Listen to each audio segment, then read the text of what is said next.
आत्मानकं शिवात्मानकं श्रीरुद्ररूपं ध्यायेत् शुद्धस्फटिकसङ्काशं त्रिनेत्रं पञ्चवक्त्रकं गङ्गाधरं दशभुजं सर्वाभरणभूषितं नीलग्रीवं शशाङ्काङ्कं नागयज्ञोपवेदिनम् व्याघ्रधर्मोत्तरीयं च वरेण्यमभयप्रदम् कमण्डलवक्षसूत्राणाधारिणं शूलपाणिनम् ज्वलन्तं पिङ्गलजटाशिखामद्योतधारिणम् वृषस्कन्धसमारोढं उमादेहार्थधारिणम् अमृतेनाप्लुतं शान्तं दिव्यभोगसमन्वितम् दिग्देवता समायुक्तं सुरासुरनमस्कृतम् नित्यं च शाश्वतं शुद्धं ध्रुवमक्षरमव्ययम् सर्वव्यापिनमीशानं रुद्रं वै विश्वरूपिणम् एवं ध्यात्वा द्विजः सम्यक् ततो यजनमारभेत् अथातो रुद्रस्नानार्चनाभिषेकविधिं व्याख्यास्यामः आदितयेव तीर्थे स्नात्वा उदेत्य शुचिः रजतो ब्रह्मचारी शुक्रवासादेवाभिमुखः स्थित्वा आत्मनि देवता स्थापयेत् प्रजनने ब्रह्मा तिष्ठतु पादयोर्विष्णुस्तिष्ठतु हस्तयोर्हरस्तिष्ठतु बाह्वोरिन्द्रस्तिष्ठतु जठरे अग्निस्तिष्ठतु हृदये शिवस्तिष्ठतु कण्ठे वसवस्तिष्ठन्तु वक्त्रे सरस्वती तिष्ठतु नासिकयोर्वायुस्तिष्ठतु नयनयोश्चन्द्रादित्यो तिष्ठेताम् कर्णयोरश्विनौ तिष्ठेताम् ललाटे रुद्रास्तिष्ठन्तु मूर्ध्नादित्यास्तिष्ठन्तु शिरसि महादेवस्तिष्ठतु शिखायां वामदेवस्तिष्ठतु पृष्ठे पिनाकी तिष्ठतु पुरतः शूली तिष्ठतु पार्श्वयो शिवाशङ्करो तिष्ठेताम् सर्वतो वायुस्तिष्ठतु ततो बहिः सर्वतोऽग्निज्वालामाला परिवृतस्तिष्ठतु सर्वे शृङ्गेषु सर्वा देवता यथास्थानं तिष्ठन्तु मागुं रक्षन्तु ॐ अग्निर्मे वाचिश्रितः वाहृदये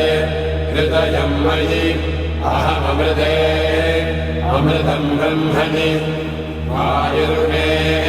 प्राणे श्रितः प्राणो हृदये हृदयं मयि अहममृते अमृतं ब्रह्मणि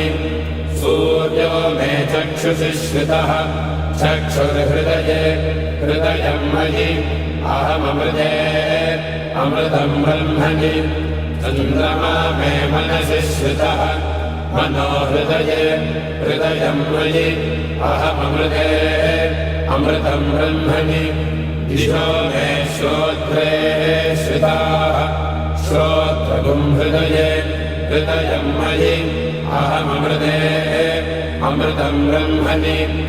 आपो मे रेतसि श्रिताः रेतो हृदये हृदयं मयि अहममृते अमृतं ब्रह्मणि पृथिवी मे शरीरे श्रिताः शरीरगुं हृदये हृदयं मयि अहममृते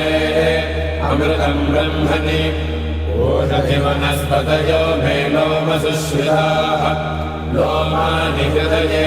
हृदयं मयि अहममृते अमृतं ब्रह्मणि इन्द्रो मे बले श्रितः बलगुं हृदये हृदयं मयि अहममृते अमृतं ब्रह्मणि पर्जन्यो मे मूर्ध्नि श्रितः मूर्धा हृदये हृदयं मयि अहममृते अमृतं ब्रह्मणि ईशानो मे मन्यो श्रितः मन्युर्हृदये हृदयं मयि अहममृते अमृतं ब्रह्मणि आत्मा मनात्मनि श्रितः आत्मा हृदये हृदयं मयि अहममृते अमृतं ब्रह्मणि पुनर्महात्मा पुनरायुरागात् पुनः प्राणः पुनरागोतमागात् वैश्वानरो रश्मिभिर्वावृधानः अन्तस्तिष्ठत्वमृतस्य गोपाः अस्य श्रीरुद्राध्याय प्रश्नमहामन्त्रस्य अघोरऋषिः अनुष्टुप्छन्दः सङ्कर्षणमूर्तिस्वरूपो योऽसावादित्यः परमपुरुषः स एष रुद्रो देवता नमः शिवायेति बीजम् शिवधरायेति शक्तिः महादेवायेति कीलकम् श्रीसाम्ब सदाशिवप्रसादसिद्ध्यर्थे जपे विनियोगः ॐ अग्निहोत्रात्मने अङ्गुष्ठाभ्यां नमः ऋषपूर्णमासात्मने तर्जनेभ्यां नमः चातुर्मास्यात्मने मध्यमाभ्यां नमः निरोधमशुबन्धात्मने अनामिकाभ्यां नमः ज्योतिष्ठोमात्मने कनिष्ठिकाभ्यां नमः सर्वकृत्वात्मने करतलकरपृष्ठाभ्यां नमः अग्निहोत्रात्मने हृदयाय नमः ऋषपूर्णमासात्मने शिरसे स्वाहा चातुर्मास्यात्मने शिखायै वषट् निरोधपशुबन्धात्मने कवचाय हुं ज्योतिष्ठोमात्मने नेत्रत्रयाय भूषट् सर्वकृत्वात्मने अस्त्राय भटे भोर्भुवस्सुवरोमिषितिग्रन्थः ध्यानम्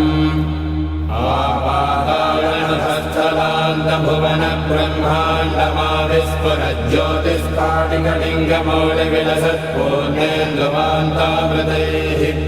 हस्तोकाप्लुतमेकमेशमनिशम् रुद्रानवाकाञ्जपन्ध्याये दीक्षितसिद्धये दुर्बलम् विप्रो विविन्देक्षिवम् पीठम् यस्य धरित्रे जनधरकलशम् लिङ्गमाकाशमूर्तिम् नक्षत्रम् पुष्पमाल्यम् गहनकुसुमम् चन्द्रमन्यज्ञनेत्रम् कुक्षिः सप्तसमुद्रम् हिमगिरिशयनम् सप्तपादालपादम् वेदम् वक्त्रम् षडङ्गम् दशदिशिवसनम् दिव्यलिङ्गम् नमामि ब्रह्माण्डौ व्याप्तदेहाभसितहिमरुजा भासमाला भुजङ्गैः कण्ठे कालाकमन्दा कलितशशिकला चण्डकोदण्डहस्ताः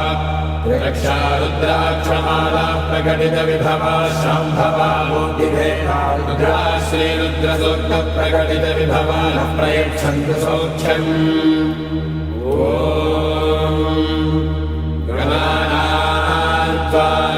गणपतिगुम्भवामहे कविम् कवीनामुपमश्रवस्तमम् ज्येष्ठराजम् ब्रह्मणाम् ब्रह्मणस्पत आनशृण्वन्नोतिभिः सेदसादनम् ॐ महागणपतये नमः ॐ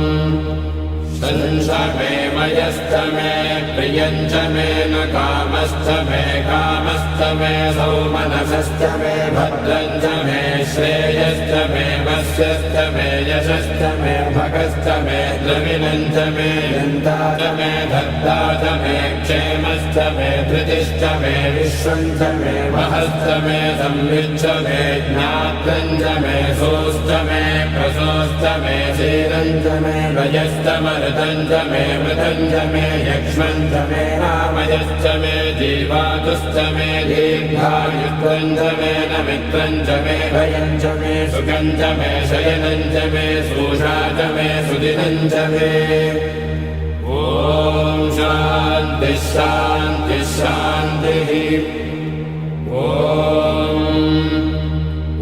नमो भगवते रुद्राय ॐ नमस्ते रुद्रमण्यवहुतोतयिषवे नमः नमस्ते अस्तु धन्वने बाहुभ्यामुदते नमः या तयुषः शिवतमा शिवम् बभूवते धनुः शिवा शव्याया तपदया नो रुद्रमृडया या ते रुद्रशिवा तनोरघोरापापकाशिनी तया नस्तनुवासुन्दमया गिरिशन्दाभिजाकशीः यामिषङ्गिरिशन्धहस्ते बिभर्षस्तवे शिवाङ्गे त्रताम् गुरुमायुगम् चेः पुरुषम् जगते शिवेन वचसात्वागिरिसाच्छा वदामसि यथा नः सर्वमिज्जगदयक्ष्मगं सुमहासे अध्यवोददधिवक्ता प्रथमो देवाभिषक् अहेगश्च सर्वान् जम्भयन् सर्वास्त्रयानुधान्यः असौ यस्ताम्रो अर्णवुदबभ्रस्वमङ्गलः ये चेमागं रुद्राभितो दिक्षुश्रिता सहस्रशो वै साकुम्भेन जीमहे असौ योपसर्पति नीलग्रीवो विलोहितः उग्रैनं गोपादृशन्नदृशन्नुतहार्यः उग्रैनं विश्वाभूतानि सदृष्टो मृडयादिनः नमो अस्तु नीलग्रीवाय सहस्राक्षाय मेढुके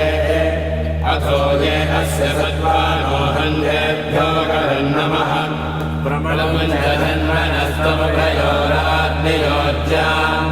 याश्च देहस्तैषवः पराधा भगवो वप अवतत्यधनुस्त्वगुं सहस्राक्षशते सुधे विषेद्यशल्यानां शिवो नः सुमना भव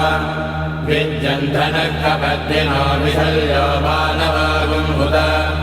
अनेशन्नस्येषव आभुरस्य निषङ्गतिः या देहे धर्मे धक्तमहस्ते बभूवते धनुः प्रयास्वान् विश्वतस्त्वमयक्ष्मया परिद्भुजा नमस्ते अस्त्वायुधायानातदाय धृष्णवे उभाभ्यामुदते नमो बाहुभ्यान्तपधन्वने परिते धन्वनो हेतिरस्मान् प्रणक्तु विश्वतः अथो यदि श्रुतिस्तवारे अस्मन्निधेहितम् नमस्ते अस्तु भगवन् विश्वेश्वराय महादेवाय त्र्यम्बकाय त्रिपुरान्तकाय त्रिकाग्निकालाय कालाग्निरुद्राय नीलकण्ठाय मृत्युञ्जयाय सर्वेश्वराय सदाशिवाय श्रीमन्महादेवाय नमः नमो हिरण्यवाहवे सेनान्ये दिशान्तपतये नमो नमो वृक्षेभ्यो हरिकेशेभ्यः पशूनां पतये नमो नमः सस्मिञ्जनाय त्रिषीमते पथीनां पतये नमो नमो वक्रुहाय विव्याधिनेन्नानां पतये नमो नमो हरिकेशायोपवीतिने मुष्टानां पतये नमो नमो भवस्य हेत्ये जगतां पतये नमो नमो रुद्राय तथा विनेक्षेत्राणां पतये नमो नमः सूताय हन्याय वनानां पतये नमो नमो रोहिताय स्थपतये वृक्षाणां पतये नमो नमो मन्त्रिणे वाणिजाय कक्षाणां पतये नमो नमो भुवन्तये वारिवस्कृताय औषधीनां पतये नमो नमः पुष्टैर्घोषाय क्रन्दयते पद्येनां पतये नमो नमः कृत्स्नवेदाय धावते सत्त्वनां पतये नमः नमः सहमानाय निर्व्याधिनः व्याधिनीनां पतये नमो नमः खगुभाय निषङ्गिने स्तेनानां पतये नमो नमो निषङ्गिनैषुधिमते तस्कराणां पतये नमो नमो वञ्चते परिवञ्चते स्थायूनां पतये नमो नमो निचेरवे परिसरायारण्यानां पतये नमो नमः श्रिताभ्यो जिघागुं सद्भ्यो मुष्णतां पतये नमो नमो शिरद्भ्यो नक्तञ्जलभ्यः प्रकृन्दानां पतये नमो नमः उष्णेशिने गिरिशराय कुलुञ्जानां पतये नमो नमः युषमद्भ्यो धन्वारिभ्यस्तभो नमो नमः आतन्वानेभ्यः प्रतिदधानेभ्यस्तभो नमो नमः आयच्छद्भ्यो सृजभ्यस्तभो नमो नमोऽस्यद्भ्यो विद्युद्भ्यस्तभो नमो नमः आसीनेभ्यः शयानेभ्यस्तभो नमो नमः स्वभद्भ्यो जाग्रद्भ्यस्तभो नमो नमस्तिष्ठद्भ्यो धामद्भ्यस्तभो नमो नमः सभाभ्यः सभाबलिभ्यस्तभो नमो नमो अश्वेभ्यो अश्वपतिभ्यस्तभो नमः नमः व्याधिनेभ्यो विविध्यन्तेभ्यस्तभो नमो नमः पुगणाभ्यस्तगम्भजेभ्यस्तभो नमो नमो वृक्षेभ्यो वृक्षपतिभ्यस्तभो नमो नमो भ्रातेभ्यो भ्रातपतिभ्यस्तभो नमो नमो गणेभ्यो गणपतिभ्यस्तभो नमो नमो विरूपेभ्यो विश्वरूपेभ्यस्तभो नमो नमो महद्धाक्षुल्लकेभ्यस्तभो नमो नमो ऋषिभ्यो सेनापतिभ्यस्तवो नमो नमः सेनानिभ्यस्तवो नमो नमः क्षत्रुभ्यः सङ्ग्रहेतृभ्यस्तवो नमो नमस्तक्षद्वारसकालेभ्यस्तवो नमो नमः कुणालेभ्यः कर्मालेभ्यस्तवो नमो नमः पुञ्जिष्टेभ्यो निरालेभ्यस्तवो नमो नमः यशकृद्भ्यो धन्वकृद्भ्यस्तवो नमो नमो मृगयभ्यश्वनिभ्यस्तवो नमो नमः श्वभ्यश्वनिभ्यस्तवो नमः नमो भवाय च रुद्राय च नमः शर्वाय च पशुपतये च नमो नीलग्रीवाय च शितिकण्ठाय च नमः कपर्दिने च व्यक्तकेशाय च नमः सहस्राक्षाय च शतजन्मने च नमो गिरिशाय च शिबिभिष्ठाय च नमो मेघोत्तमाय चेरुमदे च नमो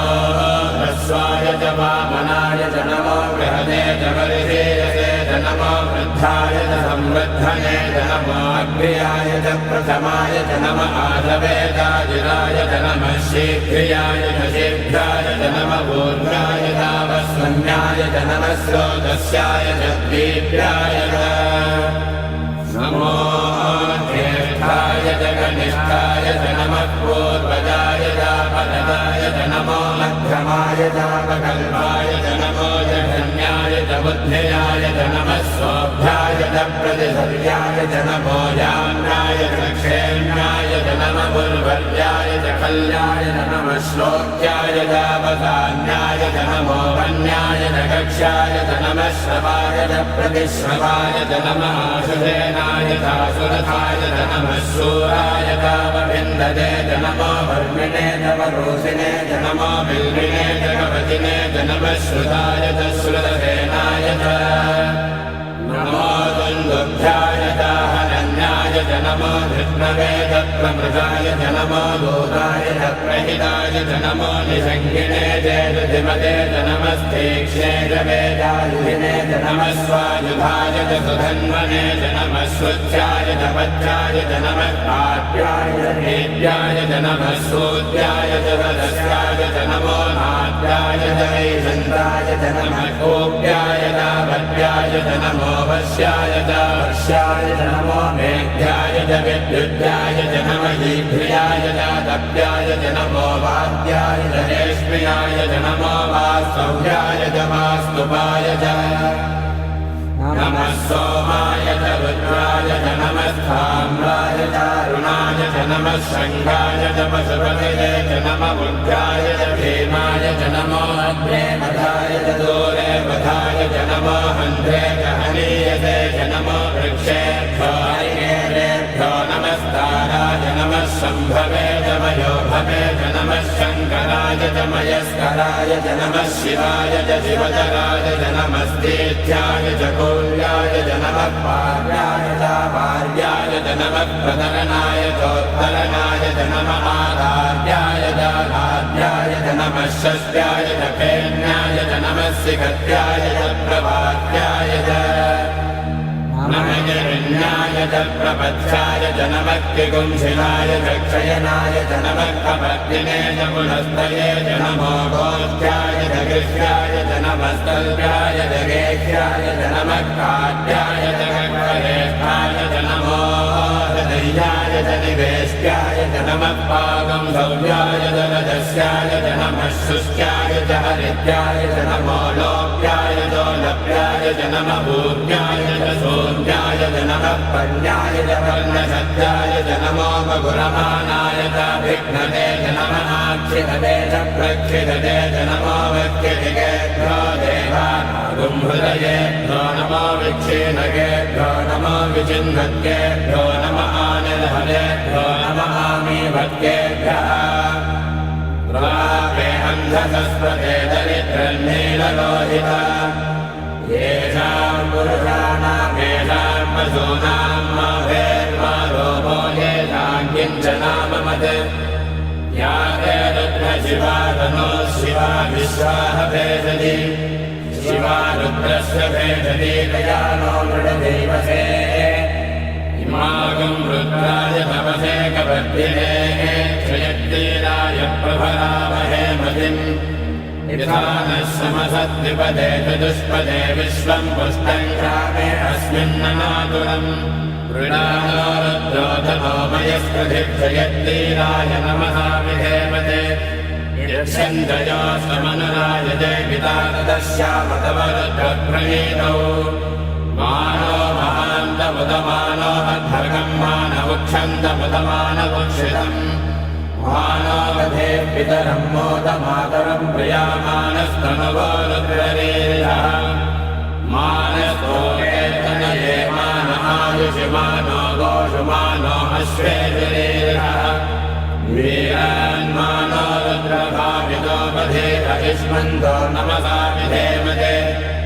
आराध्ये गोर्धमुतपूरुषग्ने क्षयत्तीराय सुम्नमस्मे ते अस्तु रक्षाजनो अधिजदेव प्रोह्यताजनः शर्म यच्छद्विवर्हाः सुहिश्रुतम् गद्धसदैयमानम् मृगन्न भीममुपहत्नमुग्रम् मृडाचरित्रे रुद्रस्तमानो हन्यन्ते अस्मन्निवमन्तु सेनाः परिणो रुद्रस्य हेतर्गुणक्तु परिद्वेषस्य दुर्मतिरथायोः अवस्थिनामघवद्भस्तनश्रमेभ्यस्तोपायतनयाय मृडय मीहृष्टमशिवतमशिवो नः सुमना भव परमे वृक्षायुधम् निधाय कृत्यम् वसान आचर पिनाकम् विप्रदातिः दीर्घविलोहित नमस्ते अस्तु भगवः यास्ते सहस्रकुम्भेदयोन्यमस्मन्निवपन्तु ताः सहस्राणि सहस्रधा बाहुभोस्तव हेतयः तासामीशानो भगवत्पराचीनामुखाकृति सहस्राणि सहस्रशो ये रुद्रादिभूम्याः येषाकम् सहस्रयोजने वदन्वानि तन्मसि अस्मिन्महत्यर्नवेन्द्रदिक्षे भवाधि नीलग्रीवाशिनिकण्ठाः सर्वादः क्षमाचराः नीलग्रीवाशिनिकण्ठादिवगुम् रुद्रा उपश्रिताः ये वृक्षेषु तस्मिञ्जना नीलग्रीवाविरोहिताः ये भूतानामधिपतयो विशिखासक्तपद्मिनः ये अन्येषु विविध्यन्ति पात्रेषु पिबतो जनान् ये पथाम्पतिरक्षय ऐलभृथायौयुधः ये तीर्थानि प्रचलन्ति श्रुताबन्धो निषङ्गिनः ये एताबन्धश्च भूयागुंसस्तदिशो रुद्राविधस्थिरे तेषागुं सहस्रयोजने वधन्वानि तन्मसि नमो रुद्रेभ्यो ये पृथिव्यायेऽन्तरिक्षे ये दिभिये कामन्नं पादो वर्षमिषमस्तेभ्यो दश प्राचे दश दक्षिणा दश प्रदीपेतगोदीपेतगोर्ध्वास्तेभ्यो नमस्ते नो मृडयन्तु तेजम् विष्णो यश्च नो तेऽर्पितम् वोढम्भे ददामि प्रियम्बके यजामहे सुगन्धिम् पुष्टिवर्धनम् उर्वारुकमिव बन्धनान् मृत्योर्मुक्षीयमावृतात् यो रुद्रो अग्नौ यो अप्सु यवोषधीश यो रुद्रो विश्वा भुवनाविवेश तस्मै रुद्राय नमोऽस्तु नमोऽस्तु यस्विषस्सु धन्वायो विश्वस्य क्षेति भेषजस्य इक्ष्वामहेतो मनसाय रुद्रन्नमो यद्देवमसुरन्दुरस्य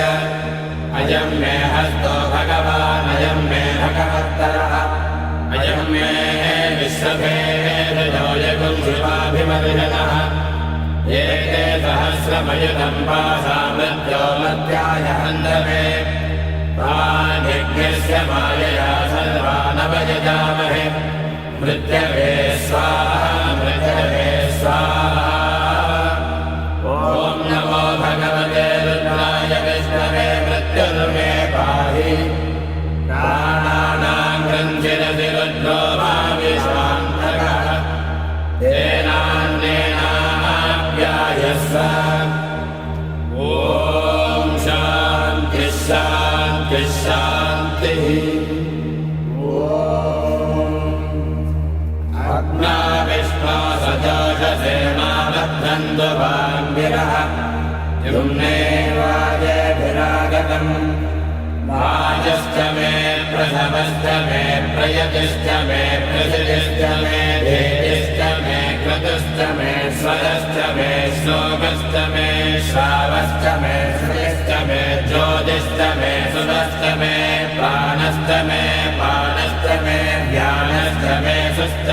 चित्तं च महाधीनं च मे वाक् मे मनश्च मे चक्षुश्च मे श्रोत्रं च मे दक्षश्च मे बलं च महोदश्च मे सहस्रमायुश्च मे जलाजमहात्मा च मे तनूश्च मे जन्म च मे वर्म च मे गानि च मे स्थानि च मे परोगंसि च मे शरीरानि च मे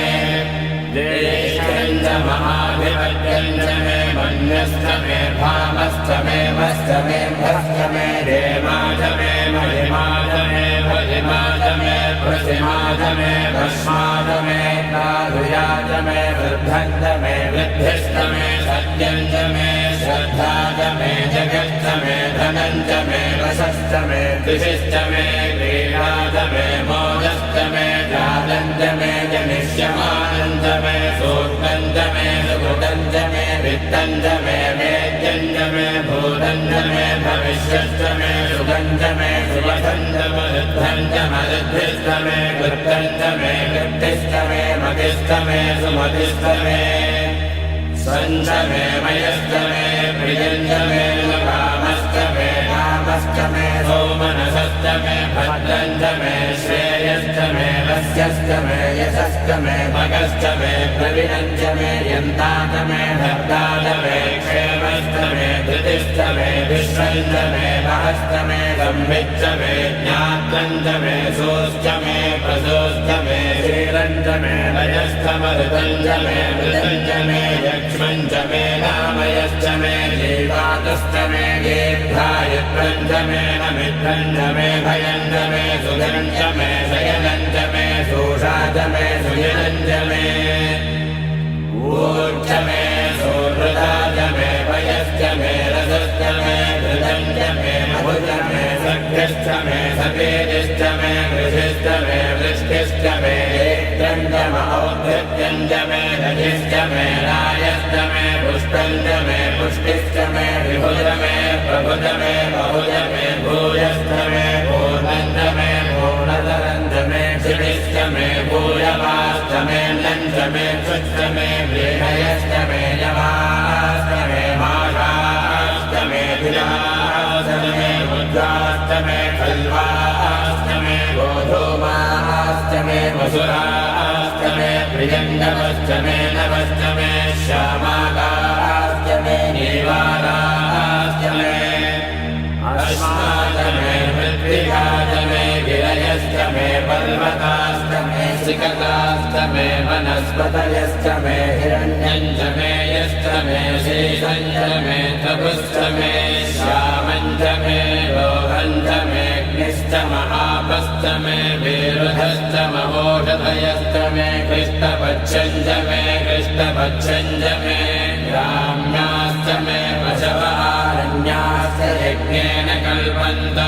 वित्तं च मे विद्युश्च मे भूतं च मे भूतिश्च मे वसुश्च मे वसतिश्च मे कर्म च मे शक्तिश्च मे अर्थश्च मयेमश्च मयितिश्च मे गतिश्च मे अग्निश्च मयिन्द्रश्च मे सोमश्च मयिन्द्रश्च मे सविता च मयिन्द्रश्च मे सरस्वती च मयिन्द्रश्च मे पूषा च मयिन्द्रश्च मे बृहस्पतिश्च मयिन्द्रश्च मे मित्रश्च मयिन्द्रश्च मे वरुणश्च मयिन्द्रश्च मे त्वष्टा च मयिन्द्रश्च मे धाता च मयिन्द्रश्च मे विष्णुश्च मयिन्द्रश्च मेऽश्विनो च मयिन्द्रश्च मे मरुदश्च मयिन्द्रश्च मे विश्वे च मे देवा इन्द्रश्च मे पृथिवी च मयिन्द्रश्च मेऽन्तरिक्षं च मयिन्द्रश्च मे द्यौश्च मयिन्द्रश्च मे दिशश्च मयिन्द्रश्च मे मूर्धा च मयिन्द्रश्च मे प्रजापतिश्च मयिन्द्रश्च मे पुंसश्च मे रश्मिश्च मे दाभ्यश्च मेऽधिपतिश्च महुपापुंसश्च मे कल्यामश्च महेन्द्रवायवश्च मे वैश्वावरुणश्च महाश्विनश्च मे प्रतिप्रस्थानश्च मे शुक्रश्च मे मन्त्री च महाग्रजनश्च मे वैश्वदेवश्च मे ध्रुवश्च मे वैश्वानरश्च मरुतग्रहाश्च मे दिग्राह्याश्च महेन्द्राग्नश्च मे वैश्वदेवश्च मे मरुत्वदीयाश्च मे माहेन्द्रश्च मे सावित्रश्च मे सारस्वतश्च मे पौष्णश्च मे भाग्येवतश्च मे हारियोजनश्च मे विद्मश्च मे बर्हिश्च मे वेदिश्च मे निष्क्रियाश्च मे श्रुतश्च मे तमसाश्च मे क्षामानश्च मे स्वरवश्च बहुपरवाश्च मे भिषवनेच मे द्रोणकलशश्च मे वायव्यानिच मे मूलभृच्च महाधवनीयश्च महाग्नेन्द्रञ्च मे हविर्धानञ्च मे गृहाश्च मे सदश्च मे पुरोणाशाश्च मे पजताश्च मे बभृतश्च मे स्वगाकारश्च मे